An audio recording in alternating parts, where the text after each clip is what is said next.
اپنی پرسنالٹی کو مضبوط بنانے کے 15 طریقے۔ نمبر 1، دھوکے باز انسان کے پیچھے دوبارہ کبھی نہ جائیں۔ دوسرے نمبر پہ ہے کسی کو بھی اپنی انسلٹ نہ کرنے دیں۔ تیسرے نمبر پہ کبھی بھی بیٹھ کے ہاتھ نہ ملائیں۔ چوتھے نمبر پہ لوگوں کو متاثر کرنا چھوڑ دیں۔ پانچواں، جو چیز آپ نے نہیں خریدی اس کا آخری لقمہ ہرگز نہ کھائیں۔ چھٹے نمبر پہ ہے ہمیشہ خود کو بہتر بنانے میں مصروف رکھیں۔ ساتویں پہ آپ اپنے ساتھ والے رشتوں کی عزت کریں۔ 8، کوئی بھی سوال پوچھنے سے پہلے کچھ سیکنڈ کا وقفہ لیں۔ 9، اپنی صحت کا خیال پیسوں سے زیادہ رکھیں۔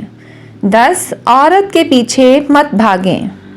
اور یہاں پہ 11ویں نمبر پہ ہے جو عزت نہ کرے اس کو چھوڑ دیں۔ 12، خود کو صاف ستھرا رکھے بے شک کچھ بھی ہو۔ 13ویں نمبر پہ ہے لوگوں کی بات سنیں، ان کی سوچ پڑھیں۔ 14ویں نمبر پہ ہے کہ پیسہ کمانا ہے تو کاروبار کریں۔ اور 15ویں اور آخری ہے اور امید ہمیشہ اللہ سے رکھیں۔